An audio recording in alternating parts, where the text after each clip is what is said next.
Hello to all my friends out there in YouTube land. It is your good buddy Philtastic Phil here, and welcome to my channel. I'm here with another episode of Cooking with Comics, only it's a different type of comic. It's not the one that we typically talk about, not the kind we should typically talk about, I should say. No superheroes, no Marvel, no DC, Image, or what have you. No, today I am cooking from a comedian comic, specifically so The Departed Dom DeLuise. This recipe is from his cookbook, Eat This Too. It'll also make you feel better, the second in his series. And we are doing this, why am I doing this, I should say? Well, Monday, tomorrow, A History of the World Part 2 premieres on Hulu. History of the World is one of, if not my favorite comedy, favorite Mel Brooks film, hands down. And in my mind, Dom DeLuise as Julius Caesar in ancient Rome makes the movie. Great act and great job acting, and I should say great job performing, and really just hilarious, perfectly cast if you ask me. As far as the part 2 coming out, I'm cautiously optimistic, why don't we say that? So we are gonna try and go into Dom's book and make some of his signature, I think it's his mother's signature actually, meatloaf. And I'm gonna show you what we need to do that with. Okay, so everything that we need is right here. I'll go through and I'll show you what we've got. So here's the actual recipe in the book. I guess that's Dom's mom, this one, not that one. That would be mean if you thought that was his mother. One thing though, if you look at this, it makes about 4 or 5 meatloaves. Right, buddy? There's only 2 of us, so we don't need that much. So I've gone ahead and I've adjusted the ingredients in the recipes. So I have about a 1/4 cup here of pine nuts, pignole, which I've never seen or used in meatloaf, at least that I'm aware. And to save a little space, I've put my my cheese in here as well. 1 cup of seasoned breadcrumbs, a cup of milk. I got a pound of grass-fed beef and an egg, and an onion we're gonna dice up real nice in just a moment here. It's just an overview again. There you go. Got a little spilled milk there, don't cry. One adjustment I made too, I realized I was using a whole onion and that's what the recipe calls for, so I changed that to half an onion. So honey, we have half an onion to use this week. We'll figure that out, I suppose. She's excited and thrilled because, yeah, she likes to eat onions raw, just like an apple. No, I don't. You don't have to say no. Oh, here. Being that this is professional amateur YouTube, I should turn the camera the right way. What do you say, buddy? You don't have to say no, you don't. People know that you don't want to eat an onion like an apple. Some people may believe it. No, they won't. Some people do. So anyway, one of the great things about this recipe too, and a lot of them in Dom's book are like this, there's really no kind of do this, do this. It's like take everything and dump it. So I've got my bowl here. You like a dump cake? No. I guess a dump cake of meat, which sounds appetizing. So we got everything here. I'm just gonna dump it and start mixing it. I only have one hand. My wife is relaxing. I don't want to bother her. So you are going to see this after it's mixed. Okay, so our meat is all incorporated with the other ingredients. I've got a non-stick loaf pan here.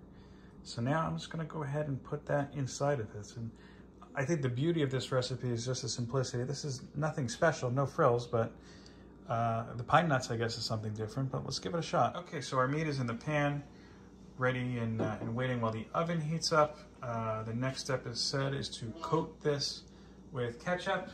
Yeah, little guy, you're gonna try this like in an hour if you're not sleeping. So here's just the ketchup spread over it.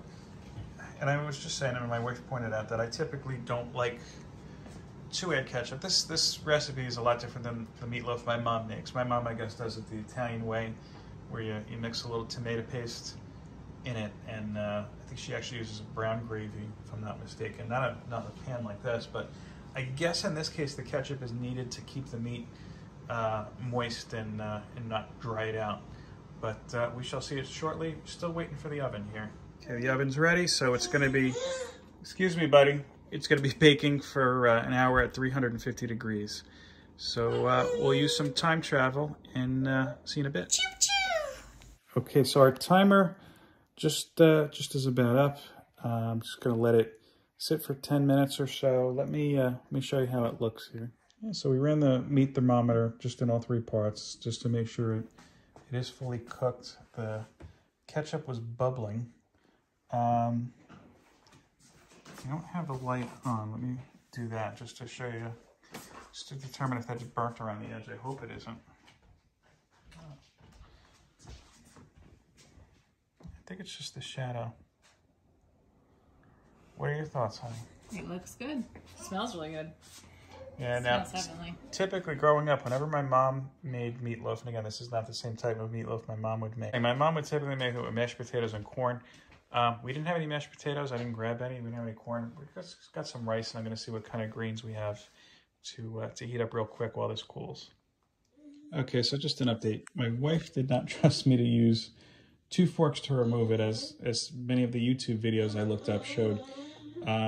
Dom, unfortunately, rest in peace, did not say how he removes his. So she, number 1, asked me to flip it, and so our beautiful glaze is on the bottom.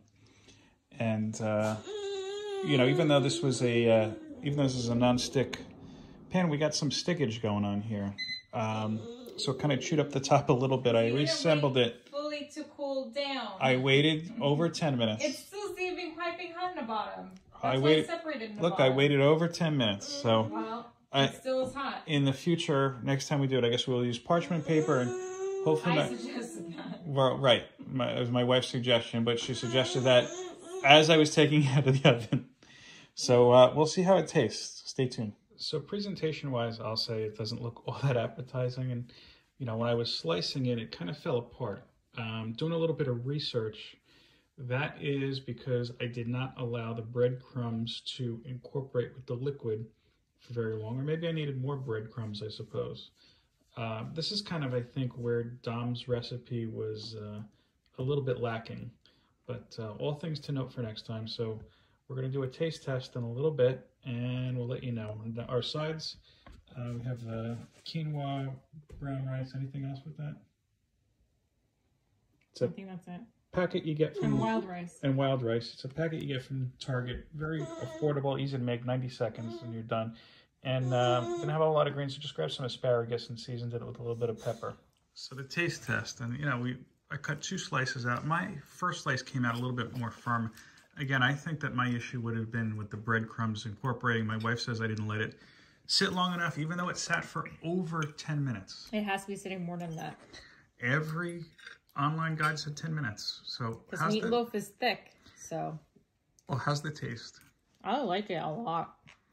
It's delicious.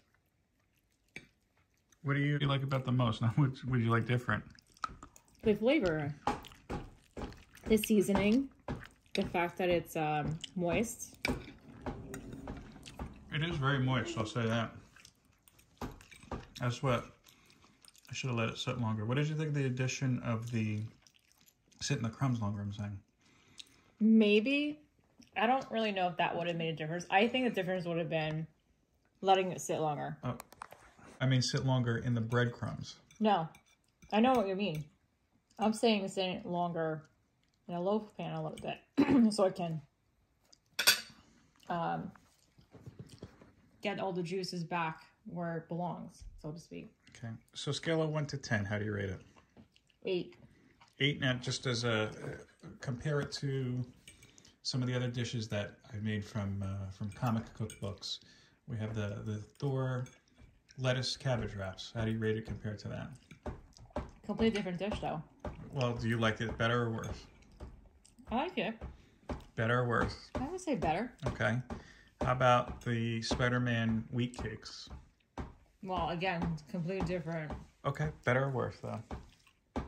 Yeah, but it's like comparing apples to oranges. It's not a fair comparison. Okay. What about the Deadpool chimichangas? Chimichanga. The mini chimichangas here. Mm-hmm. Oh, you like those better. I'm sorry. No, those are enchiladas. I'm sorry, not chimichangas. Mini chimichangas. No, the enchiladas. Whatever it is. All right. So it sounds like it's a success, even though it may not look appetizing. Maybe it's something we'll revisit again and play with the breadcrumbs a little bit. But thanks for checking this out. I'll put links to, I don't know if you could even find the recipe online. I guess I'll look for it. But I'll put links to some of the prior episodes, or I should say the playlist for Cooking with Comics. Thanks for checking this out. Hope you're having a great night. Peace, love, and comics. We got to eat. Choo choo! So we're going in for, I guess, I don't know if this is seconds or thirds. So I guess it was a hit. I didn't ask you this on camera. I'll ask you again now. What is your opinion of the pine nuts? I feel like it's giving an extra crunch, and it makes it more appetizing when you're eating it. And you were just saying that you think you're enjoying it more now because it's firmer towards the center? Yeah. Yeah. I should also note, too, that the original recipe... Okay, buddy. The original recipe included parsley. I didn't have parsley, and for some reason, Trader Joe's didn't have it either. You busy? And but parsley was kind of like, what do you really need parsley for? And I think we were okay without parsley. What do you think, honey? Yeah. We have other substitutes that could fit, or substitute parsley. Okay. Let me finish this now. Choo choo! Sorry to give you the fake out again. I just want to report we liked the meatloaf so much. The following day, we made some meatloaf sandwiches from it, just on some Ezekiel bread. Well, thanks again for checking me out. I hope that you liked the video, and this is the actual ending, so I might as well end it in the actual way I usually do. Peace, love, and comics. Take care.